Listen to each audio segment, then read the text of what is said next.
El chillido de las llantas del camión de basura al detenerse bruscamente, aquel sonido que resonaba cada amanecer en nuestra humilde calle, no fue tan ensordecedor como el grito de mi vecina, Sofía, cuando mi hijo Miguelito, con sus manitas ingenuas, extrajo de su basurero personal el diario que desvelaría la sórdida verdad de su fortuna, la misma verdad que, años después, la obligaría a arrodillarse ante la pobreza que ella tanto había pisoteado.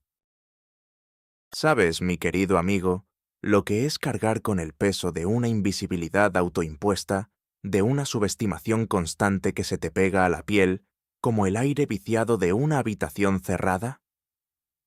Esa era mi vida, la de Elena, la madre soltera, la mujer que habitaba una modesta casa en la sombra de la opulencia. No era una don nadie, no, pero para los ojos de mi vecina, Sofía del Valle, y de su círculo, la alta sociedad de nuestra ciudad, yo era poco más que una cifra en el censo de los que apenas sobreviven, un recordatorio incómodo de la pobreza que preferían ignorar. Mi mundo era de sacrificios diarios y de noches interminables tejiendo suéteres por encargo, un universo donde cada moneda contaba y cada hora de sueño era un lujo inalcanzable. Mis manos, aunque ágiles con las agujas de tejer y los hilos de lana, estaban permanentemente curtidas, rojas e hinchadas por el jabón que usaba para lavar la ropa a mano y por el frío que se colaba por las rendijas de nuestra vieja casa. Cada pliegue de mi piel, cada cicatriz en mis nudillos, contaba una historia de trabajo incesante, de esfuerzo silencioso, de una lucha diaria por apenas mantener a flote a mi hijo Miguelito. Mis ropas, simples blusas de algodón y faldas de mezclilla que se habían desvanecido con innumerables lavadas, con alguna que otra mancha de barro de los juegos de Miguelito, contrastaban brutalmente con los vestidos de seda, los trajes de lana virgen y los abrigos de piel que veía pasar en los coches de lujo que transitaban por nuestra calle. Desfile de lujo ajeno que se burlaba de mi precariedad. Mis ojos, a menudo cansados por la falta de sueño, ocultaban una agudeza inusual, una capacidad para observar los pequeños detalles de la vida, para leer entre líneas en los gestos y las palabras de la gente, un don que se me había heredado de mi abuela, una mujer de campo con una sabiduría innata para entender la verdadera naturaleza humana. Mi hogar era una pequeña casa de 2 habitaciones, en un barrio antiguo, donde el constante murmullo de los niños jugando en la calle se mezclaba con el aroma a comida casera y a la esperanza que se resistía a morir. Cada rincón era un testimonio de precariedad. La cocina pequeña, donde improvisaba comidas económicas pero llenas de amor para Miguelito.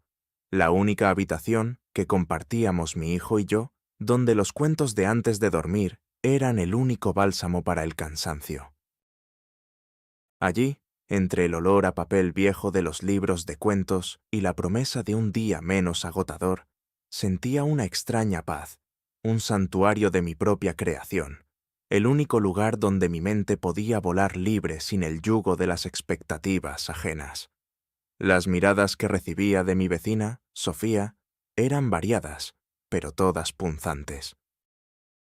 Sofía vivía en la mansión de mármol pulido y jardines impecables al final de nuestra calle, un símbolo de la riqueza que parecía burlarse de mi pobreza.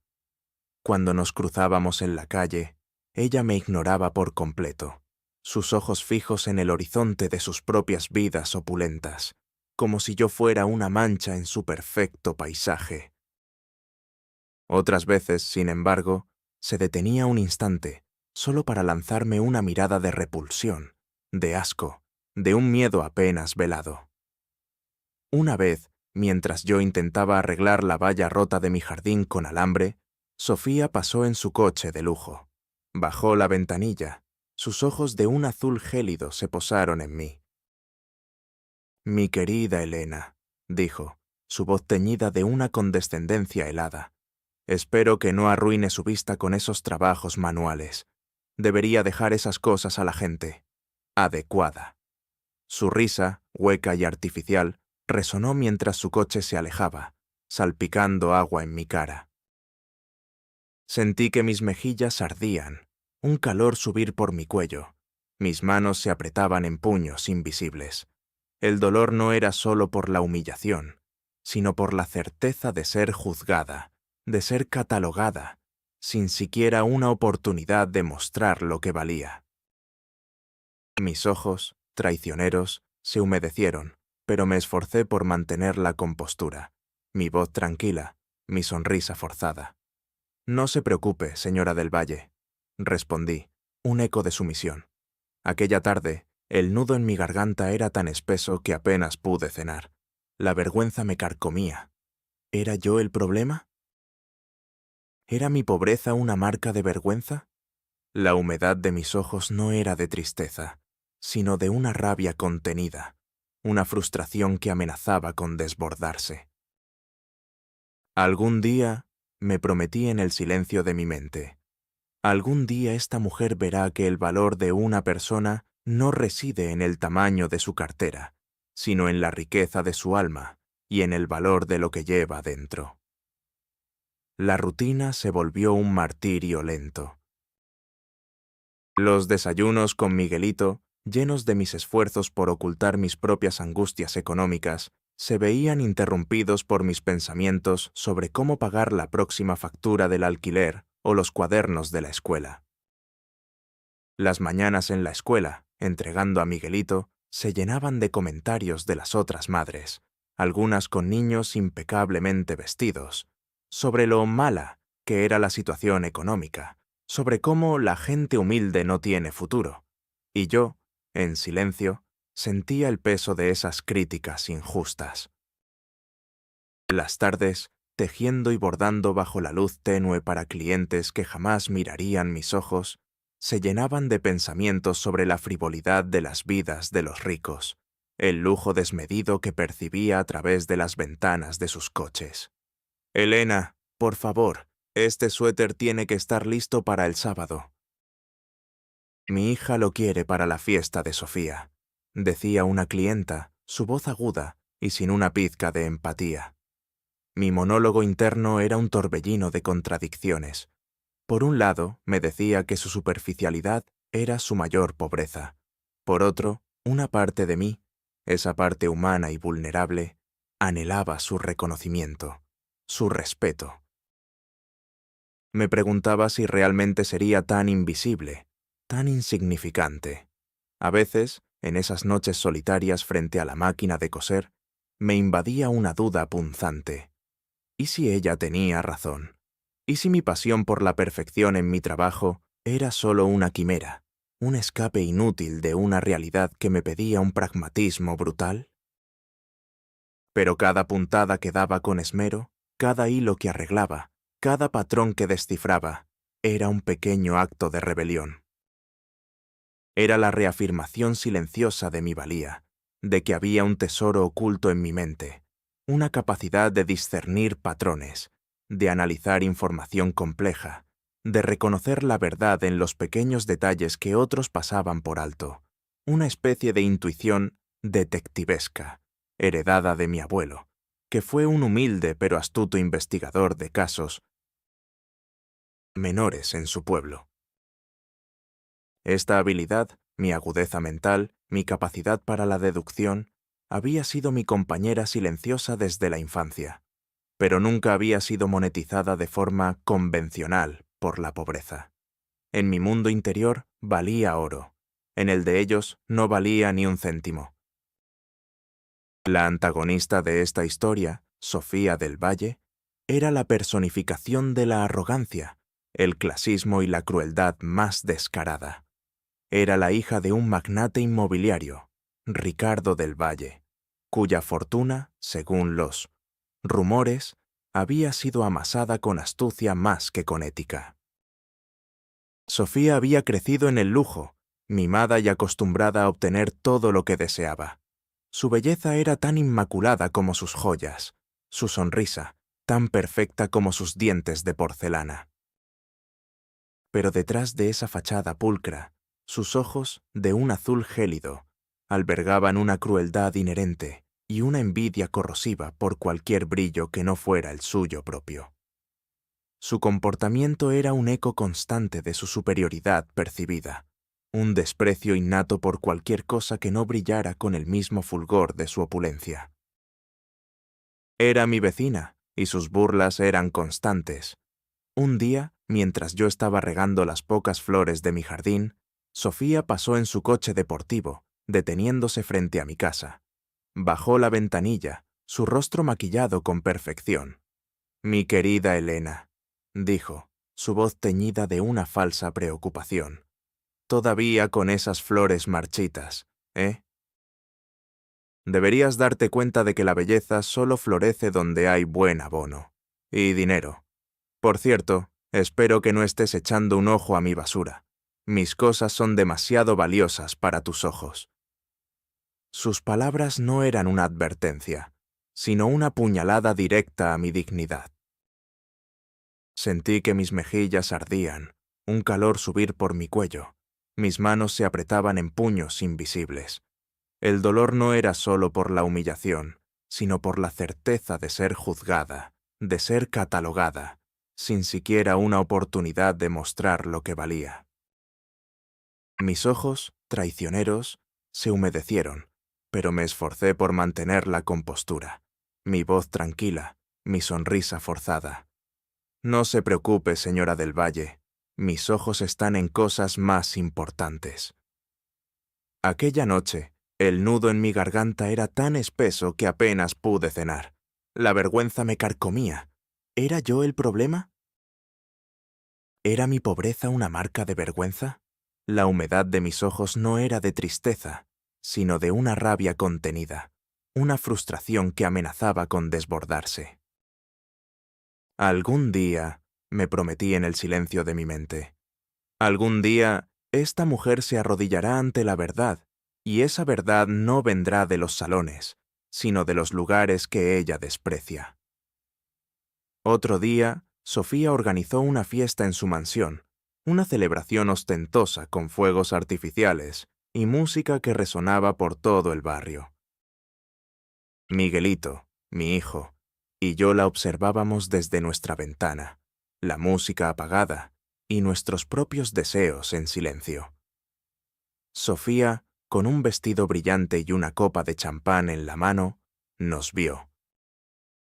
Me lanzó una mirada de desprecio y luego, con una sonrisa cruel, le dijo algo a su esposo, Ricardo, que yo no pude oír, pero sus ojos se posaron en nosotros con una mofa.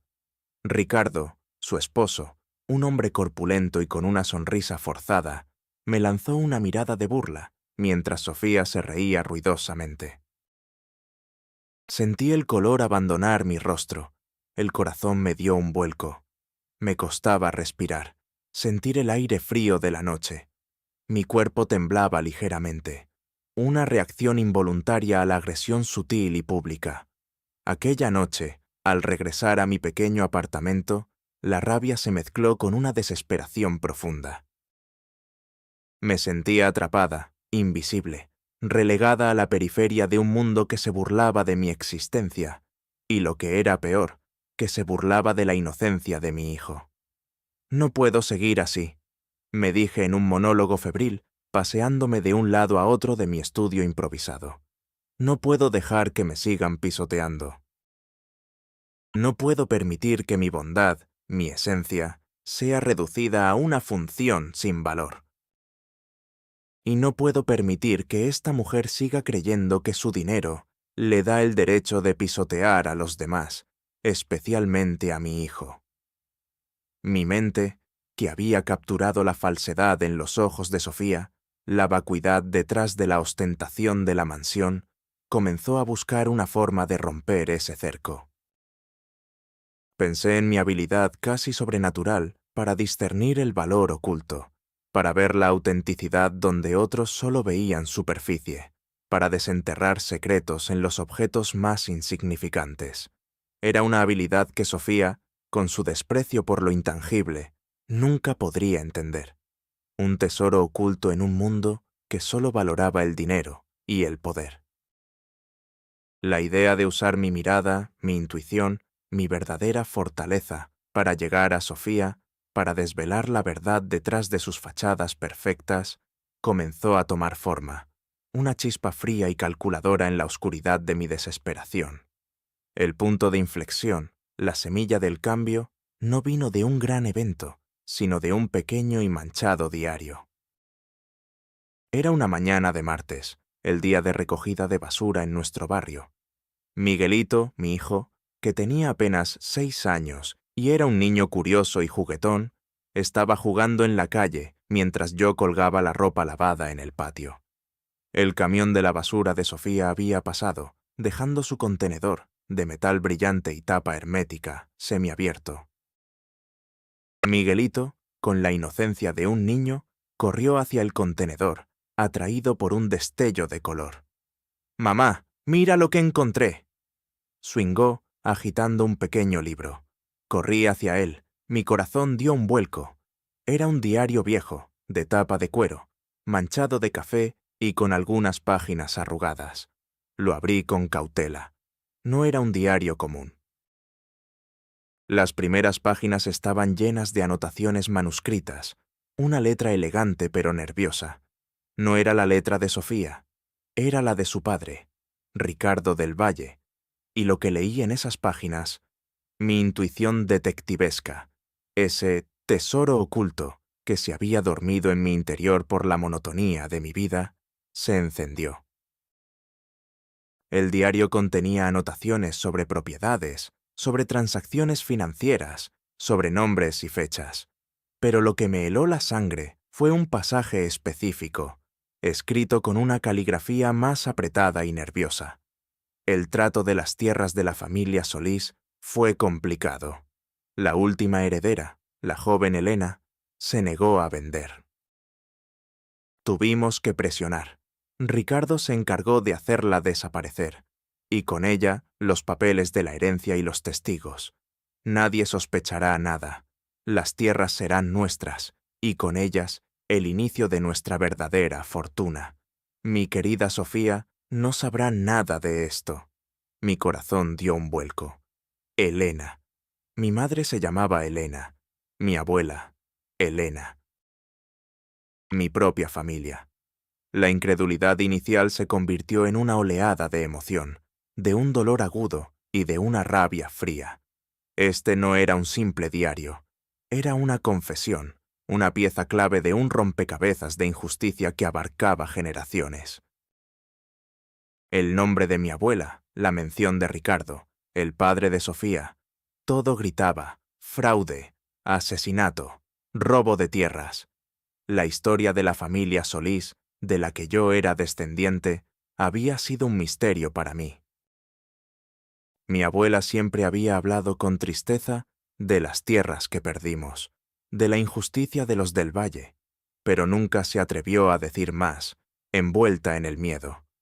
Ahora el diario revelaba la verdad. La chispa de la esperanza se encendió, no de la esperanza de una vida mejor por medios convencionales, sino de la esperanza de una venganza meticulosa y justa que, irónicamente, se transformaría en algo mucho más profundo. Sabía que Sofía y su padre me consideraban una basura, un cero a la izquierda, una lavandera sin importancia. Pero yo tenía algo que ellos no, una mente que devoraba información, una intuición para la verdad, y ahora un objeto que era la llave a un secreto familiar, a una injusticia de sangre. Mi escepticismo inicial sobre cómo una simple lavandera podría siquiera acercarse a un magnate como Ricardo del Valle o a su hija Sofía, se vio aplastado por la fuerza de mi nueva resolución.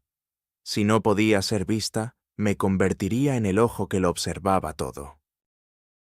Si no podía ser oída, me convertiría en la verdad que gritaría más fuerte que sus mentiras.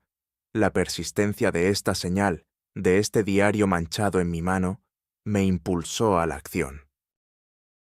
Mi mente, que antes solo se dedicaba a la supervivencia, ahora se volcó completamente en una nueva obsesión, el diario, su historia y su conexión con la fortuna de los del Valle.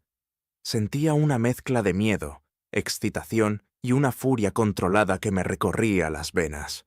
La humillación se había transformado en un motor imparable. «Te arrepentirás, Sofía del Valle», me prometí, mi voz interior resonando en el silencio de mi rincón. «Te arrepentirás de haberte burlado de mi pobreza. Porque mi pobreza esconde una verdad que destruirá tu imperio». El proceso de mi transformación, mi querido oyente, y mi preparación meticulosa para desvelar no solo el contenido del diario, sino también la sórdida verdad detrás de la fortuna de los del Valle, fue un laberinto de ingenio, perseverancia y una inquebrantable voluntad de acero. Mi pequeño apartamento, antes un santuario de arte, se convirtió en mi centro de operaciones clandestino para el proyecto Justicia. Comencé mi investigación con el diario como mi hilo de Ariadna. Pasaba horas en la biblioteca pública, leyendo viejos periódicos y archivos de noticias de la época mencionada en el diario, sobre la adquisición de tierras y la desaparición de familias. El polvo de las microfichas impregnaba el aire. El zumbido constante de los ordenadores se mezclaba con el murmullo de las páginas. Mi memoria fotográfica era mi mayor activo. Absorbía cada dato, cada fecha, cada nombre de empresa que se cruzaba con el nombre del Valle. El aroma a papel viejo y acera se convirtió en el perfume de mi nueva obsesión. Por las noches, en mi apartamento, con la única compañía de una lámpara de escritorio y una taza de café frío, repasaba mentalmente lo aprendido, conectando los nombres del diario con los registros de propiedades, con los avisos de desaparición, con los rumores de la época. La intuición me decía que no era un simple despojo, era algo mucho más oscuro. Mi entrenamiento fue autodidacta y brutalmente enfocado en la investigación forense de documentos.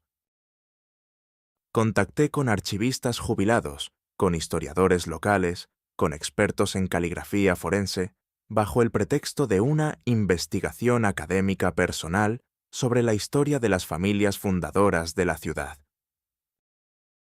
Enviaba correos electrónicos anónimos, hacía llamadas desde teléfonos públicos, intentando obtener información sin revelar mi identidad ni el origen del diario. Recuerdo una tarde, en una sala de lectura especializada, el corazón acelerado. Mis manos temblaban mientras copiaba discretamente un diagrama de un engaste particular que coincidía con el del anillo. Sentía la frustración de que el tiempo se me escapaba, que mi acceso a la información era limitado. «No es suficiente, Elena», me decía mi voz interna. «No tienes recursos, no puedes competir con ellos. Son los del Valle, te aplastarán». Pero entonces me recordaba la cara de desprecio de Sofía, y una oleada de determinación me invadía. «Sí, puedo», susurraba. «Ellos tienen dinero, yo tengo mi mente y la verdad, y un diario que no miente». La recolección de pruebas era un trabajo de detective meticuloso. Sabía que los detalles eran cruciales. Comparé las fechas del diario con los registros de la propiedad, buscando las tierras Solís, las propiedades de mi familia que habían desaparecido. Finalmente, después de semanas de búsqueda, encontré documentos que revelaban una serie de transferencias de propiedades dudosas, de terrenos que habían pertenecido a mi bisabuela, Elena Solís, y que habían sido adquiridos por Ricardo del Valle, el padre de Sofía, en circunstancias poco claras. La historia hablaba de una venta forzada y de una joven Elena Solís que había desaparecido misteriosamente con los papeles de la herencia antes de que sus propiedades fueran subastadas. Mi intuición me decía que el diario era la prueba final.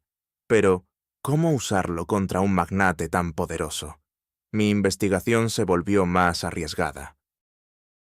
Empecé a indagar sobre los viejos empleados de la familia del Valle, los que habían sido despedidos en circunstancias extrañas. los archivos municipales, los registros de personal, las viejas noticias de periódicos locales, el polvo de los viejos documentos, el olor a humedad y a papel rancio, eran el telón de fondo de mis descubrimientos. Encontré una serie de denuncias de antiguos trabajadores sobre presiones y amenazas por parte de Ricardo del Valle para que vendieran sus propiedades a precios irrisorios o para que guardaran silencio sobre sus prácticas. Eran fragmentos de un rompecabezas, piezas de información que yo, con mi mente analítica y mi intuición para los patrones, podía unir. Recuerdo una tarde, en la sala de archivos, el corazón acelerado. Mis manos temblaban mientras copiaba discretamente un documento que revelaba una transferencia de propiedad inusual, una transacción que parecía demasiado buena para ser verdad y que no figuraba en ningún registro público de la época. Esto era el hilo, la verdad. El riesgo era constante. Una vez, el encargado del archivo municipal, un hombre gordo y con gafas, me sorprendió mientras revisaba una caja de documentos antiguos sobre los del Valle. «Señorita», dijo, su voz monótona, «¿qué hace con esos documentos clasificados? Esos no están disponibles al público». Mi corazón dio un vuelco. Me quedé helada. Pero mi ingenio fue más rápido. «Disculpe, señor», respondí con una voz que intentaba sonar casual. «Estoy haciendo una investigación para mi tesis sobre las antiguas familias fundadoras de la ciudad. Pensé que estos documentos podrían tener alguna relevancia histórica». Él me miró con desconfianza, pero mi calma lo desarmó. «Asegúrese de que todo esté en orden», gruñó, y se alejó. Esa noche, la desesperación me invadió. Me sentía tan cerca, pero también tan vulnerable. ¿Y si esto es demasiado? ¿Y si me descubren y me encierran? Todo este esfuerzo, ¿para qué? Pero la imagen de Sofía, su rostro arrogante en la calle, me dio la fuerza para seguir. No me rendiré. No puedo. Este diario es la llave a una verdad, y esa verdad debe ser revelada, por mi abuela, por Miguelito, por todos los que han sido pisoteados por gente como Sofía y su padre. Hubo al menos 3 contratiempos significativos. Una semana, mi lavadora industrial, mi principal fuente de ingresos, se averió por completo. Sentí que el mundo se me caía encima. Mi única fuente de sustento se había cortado. Pasé días en mi apartamento, frustrada, intentando repararla con tutoriales de YouTube y herramientas prestadas. La rabia me carcomía. «Ahora sí que no hay solución», me decía una voz interna, la voz de la duda que la pobreza había sembrado. Logré repararla, pero la experiencia me dejó con un miedo persistente a la ruina total. Otro retroceso ocurrió cuando un incendio en el archivo municipal destruyó una sección de documentos antiguos. Sentí que se me paraba el corazón. Desesperada, pasé noches sin dormir, revisando mis copias, mi memoria, rezando para que las pruebas clave no se hubieran perdido. Logré reconstruir la mayoría, pero la experiencia me dejó un miedo persistente. El tercer desafío fue más emocional. La constante exposición a la historia de mi propia familia, a la injusticia que habían sufrido, comenzaba a mermar mi espíritu, a revivir los fantasmas de mi propia precariedad, la sombra de la ira de Ricardo del Valle. Sentía una profunda tristeza, una sensación de soledad abrumadora. Sin embargo, cada vez encontré una solución ingeniosa. Para mi lavadora, pedí ayuda a un viejo mecánico del barrio, prometiéndole pagarle a plazos. Para los documentos quemados, contacté con una red de historiadores locales que tenían copias privadas de algunos de los archivos. Mi ingenio y perseverancia, alimentados por la rabia y la determinación de desvelar la verdad, eran mis únicas armas en esta guerra desigual. Mi monólogo interno era constante. Este diario es más que papel, es un testamento de justicia. Debo revelarlo, por mi abuela, por Miguelito, por todos los que han sido pisoteados por gente como Sofía y su padre. Cada pequeño avance, cada nueva pieza de evidencia, me daba una chispa de esperanza, una razón para seguir adelante. Mi primera aliada, mi querido oyente, fue la señora Emilia, una anciana y excéntrica exsecretaria personal de Ricardo del Valle, el padre de Sofía, que había sido despedida injustamente décadas atrás. La encontré a través de una vaga referencia en el diario, una anotación sobre Emilia, que sabe demasiado. Me acerqué a ella con cautela, presentándome como una investigadora interesada en la historia de las grandes familias de la ciudad. La señora Emilia, con el cabello blanco recogido en un moño y ojos pequeños pero perspicaces, me recibió con desconfianza en su pequeño apartamento, atestado de recuerdos y el olor a té de hierbas. «Los del Valle», murmuró, su voz rasposa por años de silencio. Una familia que construyó su imperio sobre mentiras y traiciones. Le conté con cautela que había encontrado un diario antiguo que mencionaba a su familia, y cómo el nombre de Elena Solís aparecía en relación con unas tierras. Los ojos de la señora Emilia se abrieron de par en par. Elena Solís, susurró, mi mejor amiga, desapareció sin dejar rastro. Siempre supe que Ricardo le hizo algo.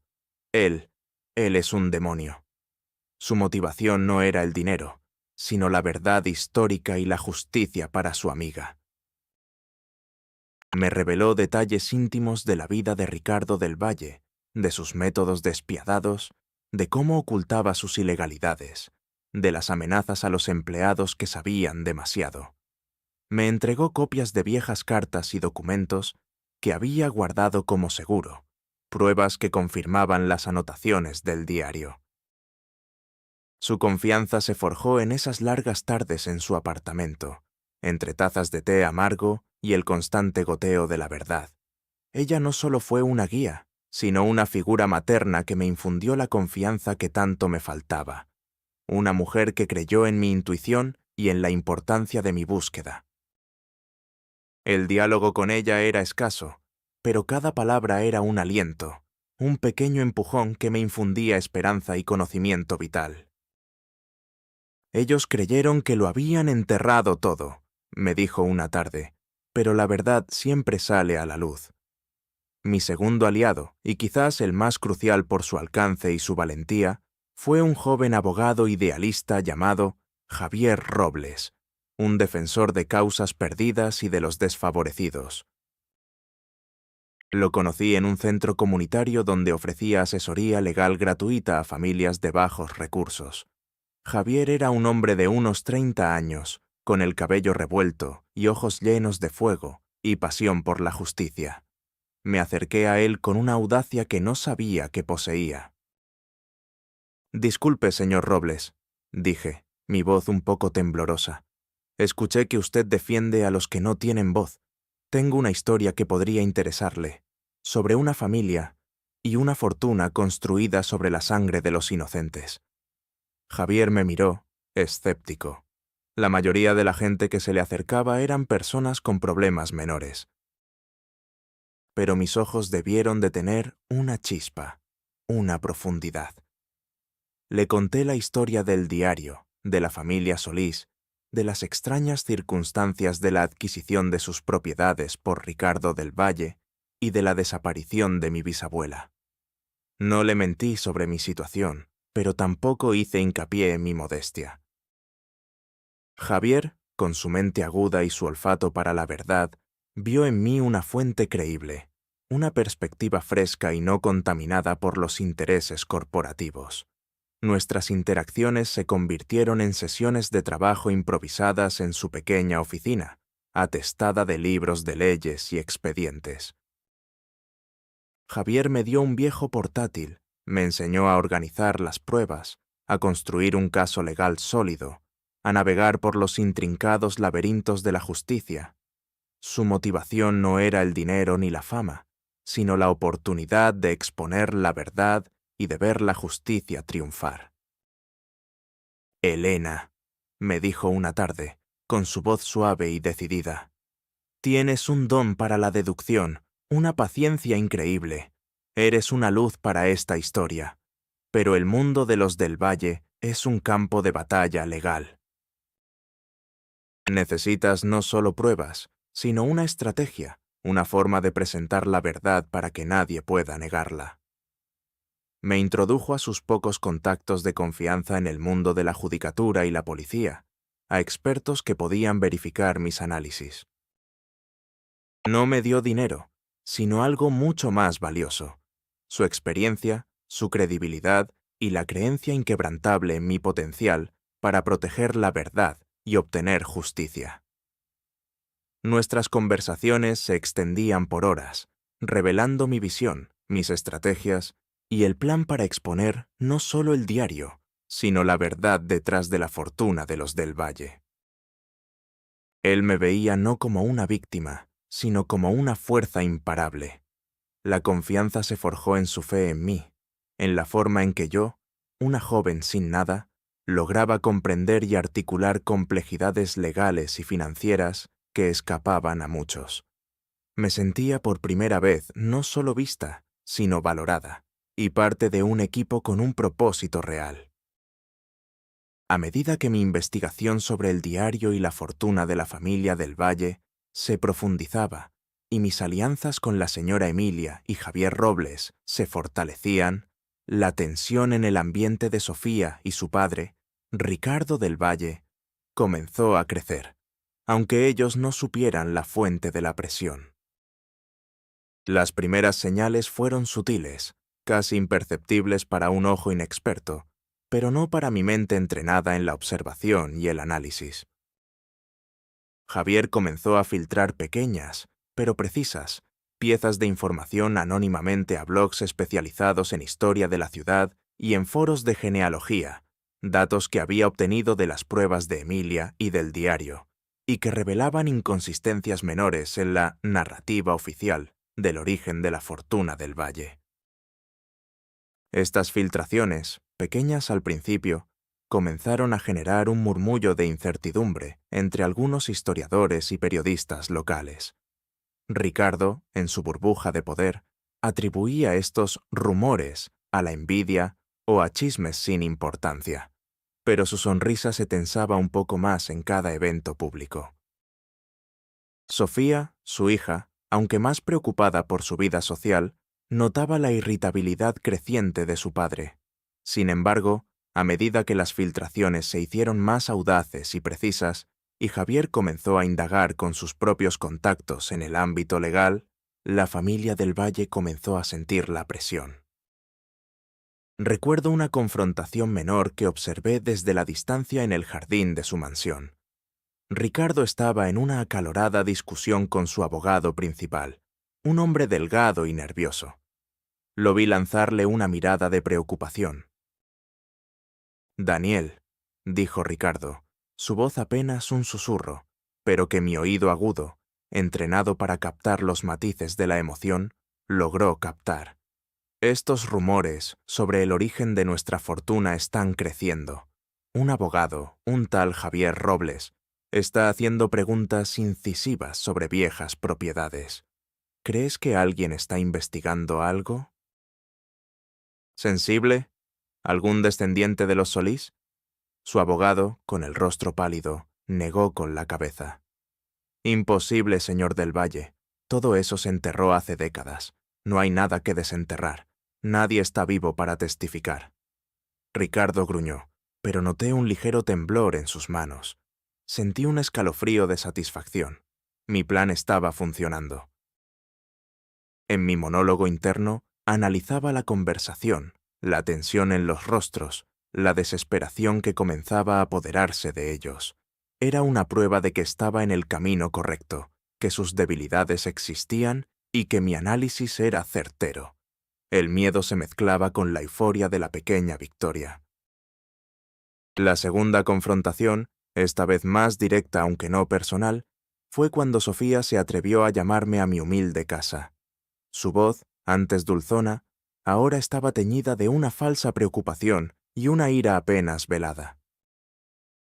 Mi querida Elena, dijo, intentando mantener la compostura, he escuchado que usted ha estado haciendo preguntas sobre ciertas familias, sobre ciertos detalles.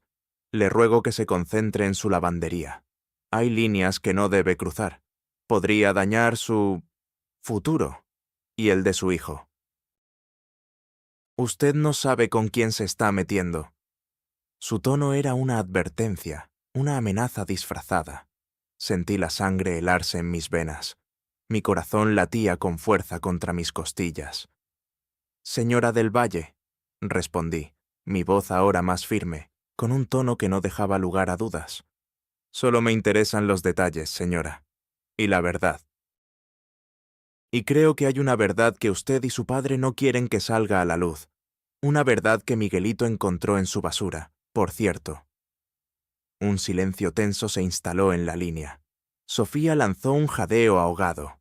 Luego, su voz se cortó de repente. Su paranoia era evidente. Su nerviosismo se notaba en la forma en que su respiración se aceleraba. Sabía que se sentía acorralada, que su imperio de apariencias estaba a punto de desmoronarse. Mi monólogo interno era una evaluación constante de riesgos. ¿Demasiado rápido? ¿Demasiado obvio? Tengo que ser más sutil. La tensión es palpable, su desesperación creciente. Pronto, tendrán que tomar una decisión drástica que los expondrá aún más. La cuenta regresiva había comenzado. La verdadera prueba, sin embargo, estaba a punto de llegar, de una manera que ni yo, ni Sofía, pudimos prever. El día del clímax, mi querido oyente, amaneció con un cielo plomizo y una llovizna fina que presagiaba la tormenta perfecta que estaba a punto de desatarse. Era la gala del legado del Valle, un evento que Ricardo y Sofía habían organizado con gran pompa y circunstancia para celebrar el 50º aniversario de la fortuna familiar y consolidar su estatus de filántropos y pilares de la sociedad.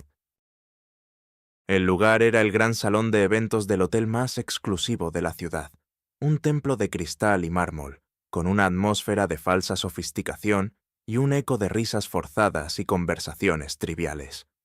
El ambiente era de expectación tensa, pero aún así, festiva. Ricardo del Valle, en el centro del salón, con su figura imponente y una sonrisa de suficiencia, irradiaba una falsa confianza, sus ojos ligeramente hinchados por el estrés de las últimas semanas.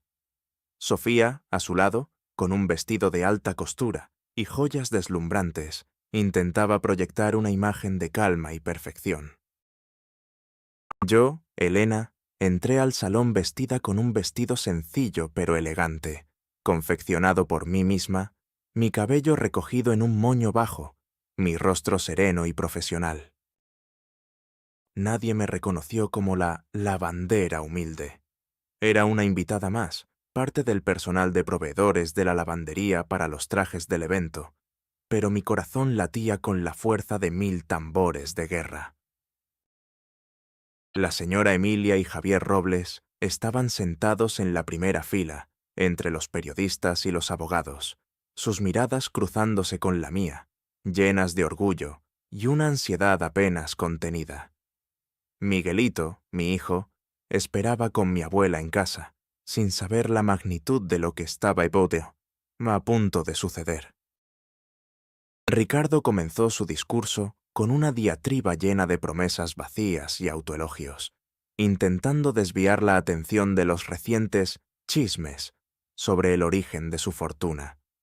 Su voz era fuerte al principio, pero noté un ligero temblor en sus manos mientras sostenía el micrófono de oro.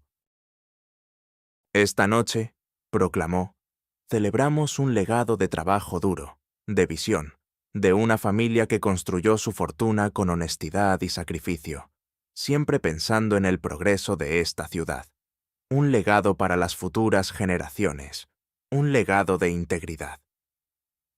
Al finalizar, abrió el turno de preguntas para los medios. Varias manos se alzaron, pero fue Javier Robles, con una audacia calculada, quien fue el primero. Señor del Valle, comenzó Javier, su voz clara y resonante, sin un ápice de nerviosismo. Usted habla de integridad y sacrificio. Pero, ¿podría explicar, por favor, por qué la fortuna de su familia, en sus inicios, se construyó sobre el despojo ilegal de tierras a la familia Solís y sobre la desaparición forzada de su última heredera, la joven Elena Solís, hace 50 años, una injusticia que usted creyó enterrada para siempre? La pregunta golpeó la sala como un trueno. Un silencio ensordecedor cayó sobre todos. Los murmullos comenzaron de inmediato, un murmullo creciente que se transformó en un zumbido ensordecedor. Ricardo del Valle se quedó petrificado. Su rostro palideció hasta volverse blanco como la cera. Sus ojos, antes llenos de arrogancia, se abrieron desmesuradamente con una mezcla de shock e incredulidad. Su sonrisa se desvaneció, reemplazada por una mueca de terror. Sofía, a su lado, lanzó un jadeo ahogado. Sus labios temblaban. «¡Eso es una calumnia! ¡Una mentira!», Drenia gritó Ricardo, su voz ahora un hilo agudo y desesperado. «No sé de qué habla este hombre. ¡Seguridad! ¡Saquen a este irresponsable!». Pero Javier no le dio tiempo. «Tengo las pruebas, señor del Valle», dijo, su voz aún más firme, levantando un pequeño diario de cuero. En la gran pantalla detrás de Ricardo, donde antes se mostraban fotos de sus lujosos edificios, aparecieron de repente, una tras otra, diapositivas con copias de los registros de propiedad originales de la familia Solís, actas de la desaparición de Elena Solís, y lo más devastador, imágenes digitalizadas de las páginas del diario de Ricardo del Valle, con sus propias anotaciones manuscritas, detallando el plan para despojar a los Solís y para hacer desaparecer a Elena. La señora Emilia, a un lado, asintió solemnemente ante cada prueba, y los periodistas y abogados se miraban entre sí, con incredulidad y asco. La sala se convirtió en un caos. Los inversionistas se levantaron de sus sillas, algunos gritando, otros señalando a Ricardo y a Sofía. Sus socios del patronato de la gala, sentados detrás de ellos, se volvieron pálidos, sus ojos fijos en las proyecciones, sus expresiones de incredulidad y traición. Ricardo, en el escenario, parecía un hombre poseído. Sudor frío le corría por la frente, su camisa se pegaba a su piel. Intentó apagar el proyector, pero Javier, desde la mesa de control, se había asegurado de que no pudiera. Su voz se volvió un tartamudeo incoherente. Sus manos temblaban incontrolablemente mientras intentaba culpar a su esposa, ya fallecida, o a cualquier otro. «Mi esposa, ella lo hizo». «Nosotros no sabíamos nada». Sofía, con el rostro descompuesto, negó con la cabeza, incapaz de articular una palabra, y le lanzó una mirada de horror a su padre, al darse cuenta de la verdad de sus orígenes. La ira de Ricardo se descontroló. Comenzó a gritar insultos, a lanzar miradas de odio a la multitud. Su fachada de magnate pulcro se había roto por completo, revelando la bestia que había debajo. «¡Maldita sea! ¿Quién te dio esto? ¿Quién eres tú?». Fue en ese momento que la tensión alcanzó su punto álgido. Bajé del escenario, me acerqué al micrófono en el centro del salón y con la mirada fija en Ricardo, con una calma que lo desarmó por completo, pronuncié las palabras que lo destruirían. En mi mano levanté el diario manchado, el que Miguelito había encontrado. «Soy Elena Solís, señor del Valle. La nieta de la mujer a la que su padre le arrebató todo. Soy la lavandera pobre de la que su hija se burlaba, la que encontró su diario de la basura. Y la historia de este diario es la historia de su fraude, la historia de su crueldad, la historia de mi familia. Mi historia, la que lo deja sin palabras». Las palabras resonaron como un trueno. El cambio de poder fue instantáneo y brutal. Los miembros de la Junta Directiva de Del Valle Global, viendo la magnitud del fraude y mi innegable evidencia, se levantaron, no para apoyarle, sino para exigir su renuncia inmediata y su arresto. En ese instante, la policía, que había sido alertada por Javier con antelación, entró discretamente en la sala. «Señor Ricardo del Valle, señorita Sofía del Valle», dijo un oficial con voz firme, «quedan ustedes arrestados por cargos de fraude, falsificación de documentos, usurpación de bienes y complicidad en la desaparición de Elena Solís». Ricardo se quedó inmóvil, sus ojos vacíos, su boca abierta en un gesto de incredulidad. Su imperio y su vida se desmoronaron a sus pies. La humillación pública fue completa, definitiva. La caída de Ricardo y Sofía del Valle fue tan implacable y abrumadora como su arrogancia había sido inquebrantable. Tras la explosión en la gala del legado, la prensa se abalanzó sobre el escándalo como buitres, devorando cada detalle. Los titulares gritaban: «El magnate de inmuebles cae por fraude y asesinato. Una humilde lavandera revela su oscuro secreto familiar». El diario del infierno, la verdad detrás de la fortuna del Valle, expuesta por una héroe inesperada. Sus nombres, antes sinónimo de éxito, lujo y poder, ahora eran sinónimo de avaricia, deshonestidad y un pasado criminal que se creía enterrado para siempre. Las ramificaciones legales fueron inmediatas y devastadoras. Las investigaciones federales se abrieron a una velocidad vertiginosa, desentrañando cada intrincado hilo de su red de engaños, revelando cómo la fortuna de Del Valle Global se había amasado a través de una cadena de fraudes, extorsiones y el despojo de propiedades de familias humildes, incluyendo la mía. Los juicios fueron un circo mediático, con Ricardo y Sofía, antes tan pulcros y elocuentes, ahora demacrados y pálidos, defendiéndose con tartamudeos y mentiras que se desmoronaban bajo el peso de las pruebas irrefutables, que Elena, con el diario y los documentos, y Javier, con sus investigaciones, presentaban. Las escenas de su degradación eran brutales. Los vi en la televisión, sus trajes arrugados, sus ojos hundidos, siendo escoltados por guardias. Lo que había sido un hombre que exudaba confianza y poder, y una mujer que brillaba con superficialidad, ahora eran cascarones de sí mismos, sus cuerpos encorvados por la vergüenza y el miedo. Su fortuna se evaporó. Sus propiedades fueron confiscadas para cubrir las multas y restituir los bienes a sus legítimos herederos, los descendientes de las familias despojadas, quienes fueron localizados gracias a la señora Emilia y su minuciosa memoria. La mansión que había sido su fortaleza fue vendida en subasta pública por una fracción de su valor. La madre de Sofía, la esposa de Ricardo, que lo había adorado por su dinero y estatus, lo abandonó de inmediato, huyendo del país para evitar la vergüenza y la complicidad.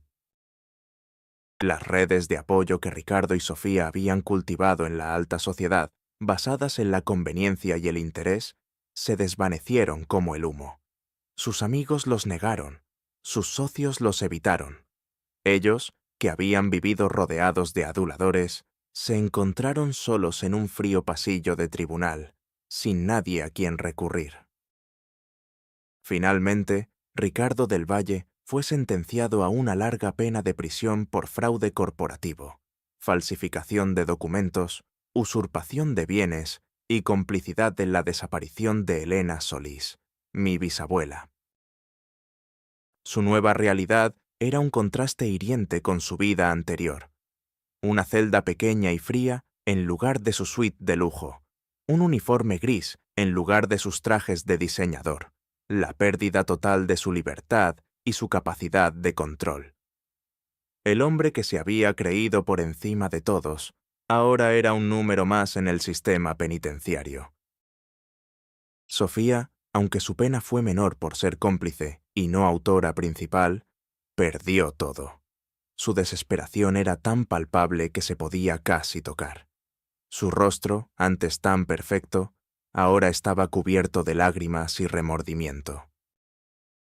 Un día la vi trabajando en un pequeño puesto de comida en un mercado, sirviendo mesas, con su cabello recogido en una coleta, y sus manos, antes inmaculadas, ahora manchadas por la grasa y el trabajo duro.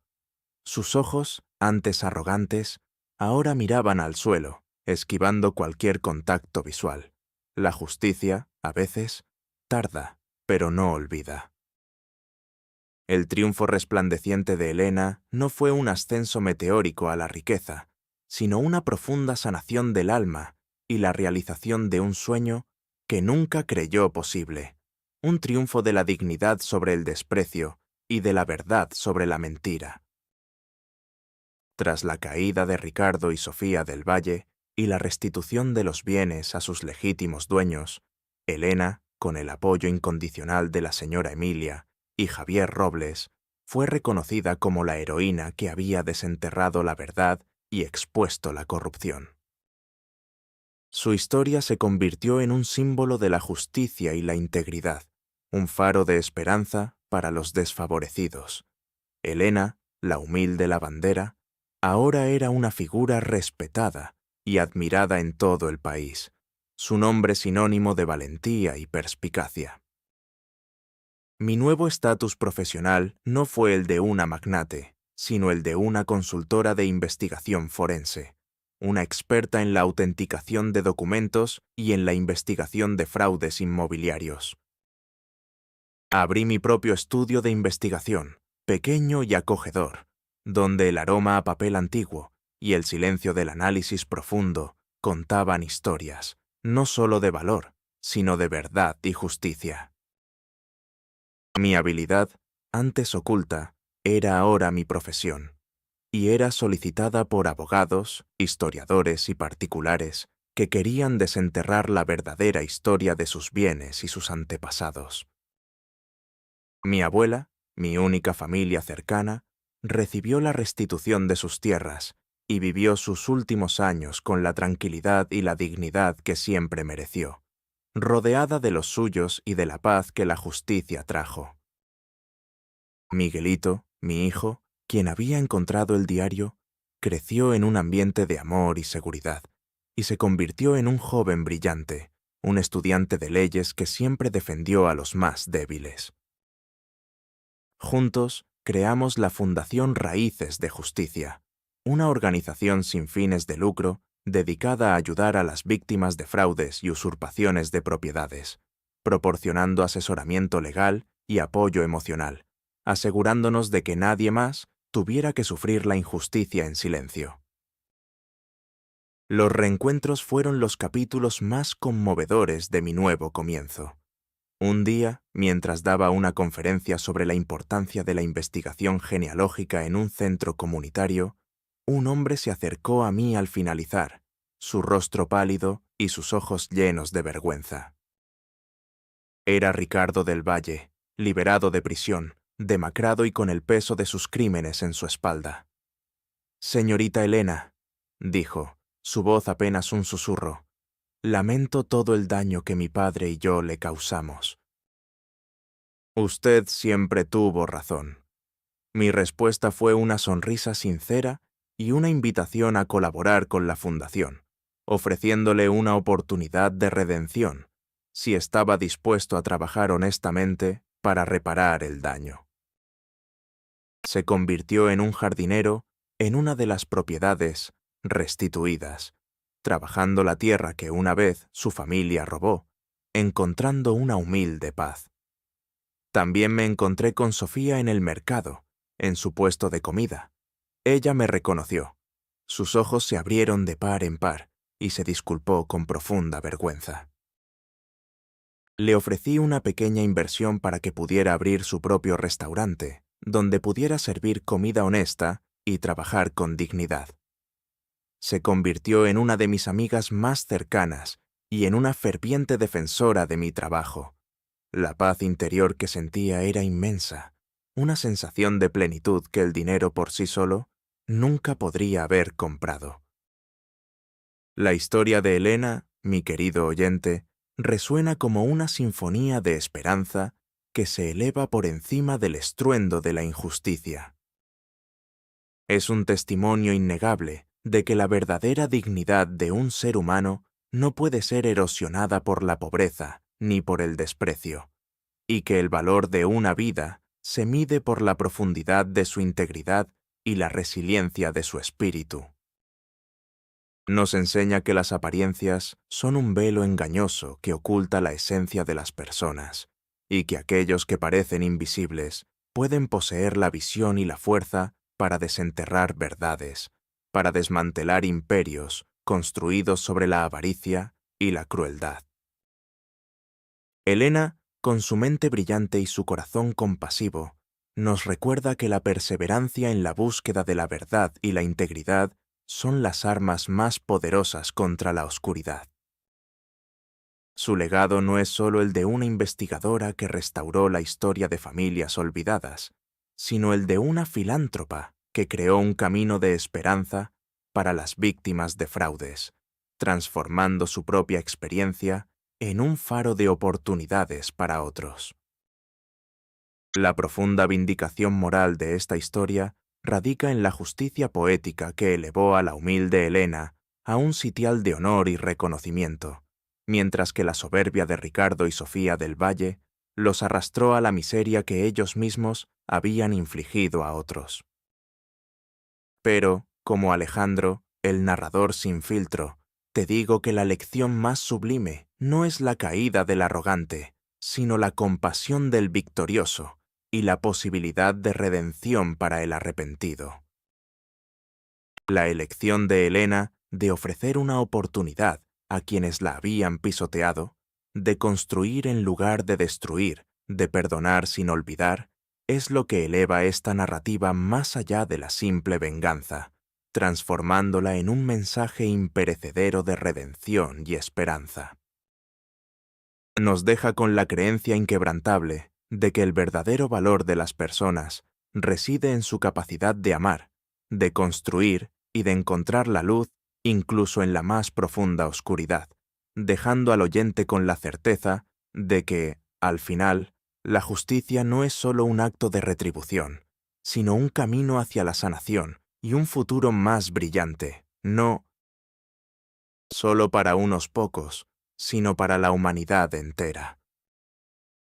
Y el diario de Ricardo del Valle, ahora una pieza central en el Museo de la Justicia, es el testimonio vivo de que la verdad siempre, siempre, encuentra su camino para brillar.